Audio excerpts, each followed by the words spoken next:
Hey there, and this is episode 16 of the Balance 5 podcast, 4 unexpected ways to save money. Welcome to the Balance 5 podcast, where we talk about balancing intentional debt payoff, saving money, and actually living your life. I'm your host, RaLea, small business owner, wife, girl mom, nonprofit co-founder, and money nerd. This is an audio version of the Balanced 5 blog, because I know how hard it is to find time to sit down and read literally anything. Instead, you can get quick bits of money knowledge on the go. I want to help you learn to control your money instead of letting your money control you. Let's get started. My family has used some unexpected and honestly weird ways to save money over the years. And these methods are not possible for everyone to use, but they do work when you implement them correctly and long term. Unexpected way to save money number 1, cancel Amazon Prime. So the me of 10 years ago would not believe this. Even 2 years ago when I was pregnant and had a 3-year-old, I would have never considered canceling Prime. But I did just that in January of this year. Part of the reason for this move is to save the annual fee, but it's also my small form of protest in reaction to Jeff Bezos's employment practices and huge wealth gains with no reciprocal societal improvements during the pandemic. Neither of these are things I support, and I wanted my spending to reflect that. Where I live, I do have the option to do drive-up pickup orders from both Target and Walmart, so I can easily and safely, considering pandemic times, get most essentials fairly quickly. Lately, Target has also had faster shipping than Amazon Prime's quote-unquote 2-day shipping, and it is still possible to get free shipping from Amazon without a Prime membership.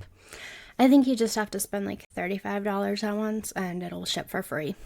And it's about as fast as their supposed 2-day shipping. I also still have access to the paid subscriptions that we use all the time, Amazon Music and Kindle Unlimited. And there are others you can still subscribe to without a membership. Once in-person shopping is safer, I do plan to support local businesses as much as I can. Many small businesses do also offer online shopping. After we're out of debt and have more money to spend on non-essentials, I am definitely going to support smaller businesses when I can. Okay, this unexpected way to save money has an annual savings of $119. Unexpected way to save money number 2, use wood heat. When my husband and I bought our house in March of 2011, it only had a propane furnace. We used the furnace as needed until September when we had a wood burning stove installed. Since then, about 10 years now, the wood stove has been our main heat source, with the furnace acting as a backup during the night and when we are out of town. And this works for us because my husband is the weirdo who loves cutting firewood on his days off. When driving past pine trees, he often says things like, "That's a nice tree," or "Look at all those dead trees." He would spend every day in the woods if he could, so cutting firewood is more of a hobby than a chore. Although the startup costs of having a wood stove installed are pretty steep, we paid about $3,500 for the stove and installation in 2011. And the quality of the heat itself is far superior to a traditional furnace. Wood heat is more intense, warmer, and fluctuates less. In Montana, a wood cutting permit is less than $30 for 4 cords of wood, which is about the amount we use each year. You can only cut dead trees on specific public lands, or if you get permission from a private land owner, and they have to be a certain distance from waterways. A chainsaw and protective gear are also necessary. Safety training and knowledge of what the heck you're doing are even more important. I definitely do not recommend falling trees and using a chainsaw as a beginner. So if you have to purchase the wood, your annual costs do increase. Your homeowner's insurance premium may also increase with having the stove. Our policy required us to have it installed by a professional just for liability purposes. You definitely want to ensure that your policy covers the stove because there is a fire danger no matter how safe you are. So it's something to be aware of and pay attention to, but it does save us quite a bit of money. Estimated annual savings for this unexpected way to save money is about $1,400. When you want to pay off debt, but just don't know where to start, I've got your back. The Debt Payoff Planner is a free, downloadable guide that will walk you through 3 easy, actionable steps to create a customized debt payoff plan. You'll gather all of your debt information, choose a payoff method that works for your life, and create a plan that includes monthly payment amounts. Go to balancedfi.com/debt payoff planner to download now. Unexpected way to save money number 3, hunting and buying bulk meat. So once again, this method of saving money is mostly due to my husband's interest. He grew up hunting and has continued that tradition since he moved out of his parents' home. So over the last 14 years, we haven't purchased ground meat like from the grocery store ever, and we've only bought beef steaks a few times thanks to his efforts. Hunting. To begin hunting, you should definitely take a hunter safety course. It may be required in your state to even get a license. I took hunter safety when I was, I think, 19 or 20. It was after I started dating my husband. And I totally expected to be like super old in that group, but there was actually enough people in my town. It's a college town. So there was like a 12-year-old group and then like a college age group. So I didn't really feel too awkward and out of place, which was nice. You also need to purchase the appropriate hunting tag each year and know the boundaries of the hunting district that you are able to hunt in. Even more importantly, you have to know what areas are public land and what areas are private, and respect private land owners' rights. Do not trespass. It is a huge no. To maintain good relationships between hunters and landowners, it's essential to respect property lines and not hunt on private property without explicit permission. You also don't want to be rude about how you hunt or interact with the land, even if it is public land. Pick up after yourself, don't make a mess, drive on the roads and not like through the grass or through the trees. Don't be rude. That's the most polite way I can put it. A rifle or bow is needed, as well as appropriate clothing and various other supplies. So hunting is not a cheap activity to get into, especially if you want to go like on a week-long backcountry, sleep in a tiny tent and hike in and out type of hunting trip. But nearly everything can be used from year to year. There are also often costs associated with the travel required to get to the appropriate hunting area, especially depending on where you live. Butchering. Most years, we butcher the deer or elk that my husband shoots ourselves to save even more money. My husband cuts the meat from the bones and I help grind it into burger. Wild game is very lean, so we do have to purchase beef suet. It's basically fat, and add that into the ground meat for flavor and texture. You can purchase suet from a local butcher shop, and it is pretty cheap to buy. We purchased a large meat grinder a few years ago after burning up the motor in the smaller model that we had before that. Each year, we also have to buy bags for the vacuum sealer that we use to package the meat. We have used butcher paper in the past, but I prefer vacuum sealed bags because the packages are thin and flat, so the meat thaws faster and it stacks better. So basically, the meat is like the size of a sheet of paper versus a round log shape. It's just way easier to use. If you can't or don't want to process the meat yourself, you will have to pay a butcher. The cost varies a lot by area and the species of animal. To help store the large quantities of meat we use each year, because we get all of our meat at once for the whole year, we do have 2 upright freezers. One is for meat and one is for produce and other store-bought frozen foods. So I was lucky enough to find one of those freezers on Facebook Marketplace for significantly less than a new freezer. I know right now during COVID, it is really hard to find an affordable freezer. So right now might not be the best time to start this endeavor, but you do need freezer space. Okay, cooking. Fortunately, everyone in my family tolerates or enjoys the taste of wild game. Some people don't like the taste, so I'd recommend trying the meat before you really invest a lot of time and money in hunting gear and education. I use ground elk and venison exactly as I would ground beef, unless I'm making hamburger patties. Then I use more seasonings than I would with beef because I can taste the difference in flavor then. But if I'm making chili, spaghetti, lasagna, tacos, I really don't notice a difference in flavor because of the spices added. Buying bulk meat. We do still buy chicken from the grocery stores, but I prefer to buy half a pig from a somewhat local farmer. I pay for the animal itself plus the butcher fees, but it's still a lot less than buying smaller packages at the store each week. The quality of locally raised animals is better too, and I have some control over what cuts we receive. So if you want more steak versus more burger, you can let the butcher know. We have wild game made into more ground beef than steaks because that's what we eat more of when it comes to the wild game. Finding a source for reasonably priced pork or beef can be tricky. My husband and I both grew up on cattle ranches, so our parents do have some connections that have been helpful. Another option is purchasing an animal through the county fair from an FFA or 4-H member. One thing to remember when you buy meat in bulk is that you're going to be spending a lot up front, but the price per pound is usually better than if you were to buy equivalent meat from the store. So we do have a sinking fund or savings account set up for this purpose. So we can spend $500 on pork at once.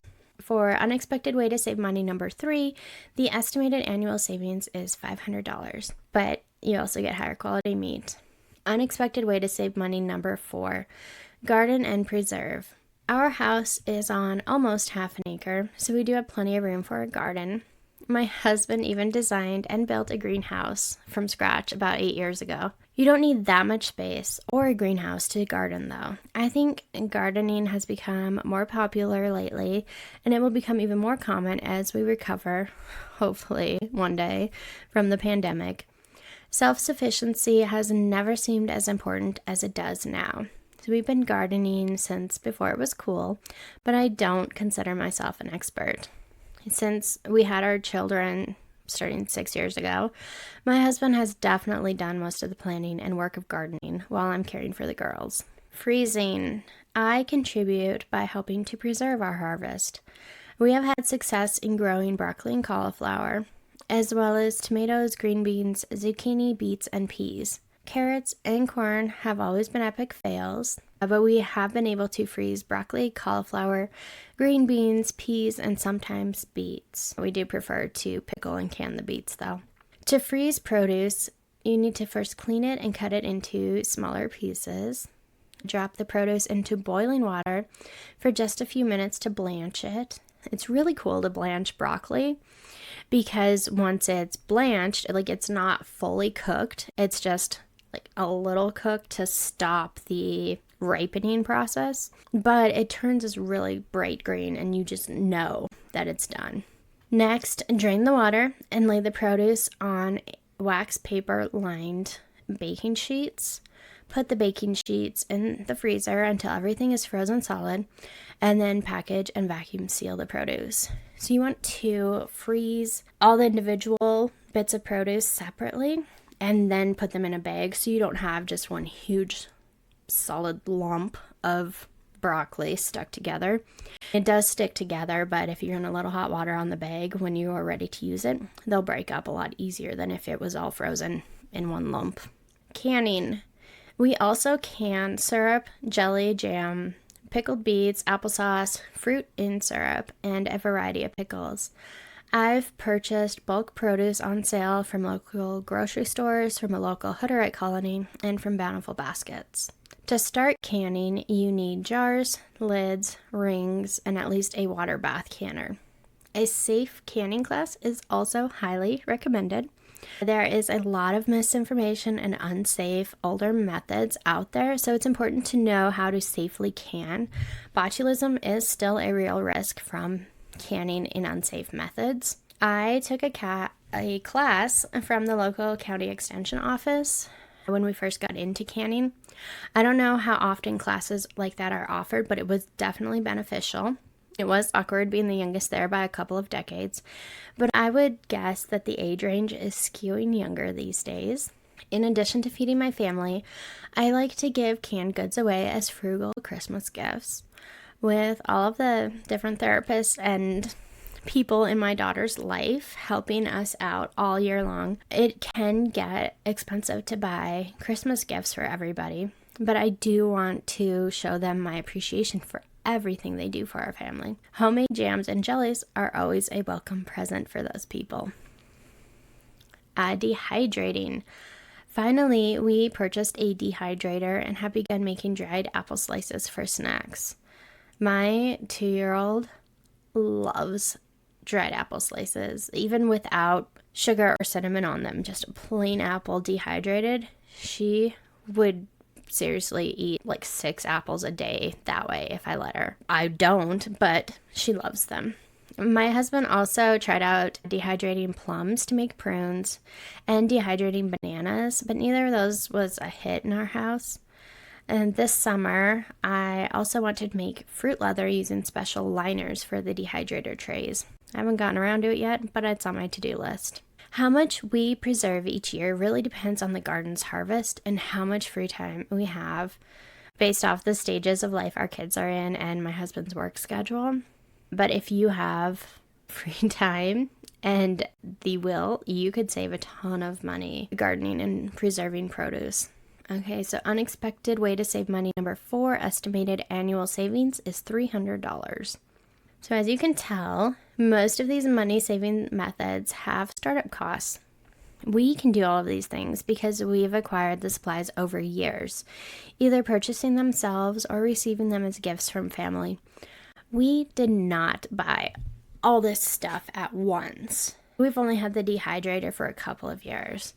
We got the water bath canner as a gift. We got a lot of the hunting gear, just one piece at a time. My husband brought guns into our marriage that he had accumulated before then. So it's a long process to buy everything you need to save money in these ways, unless you have the money to spend to start with.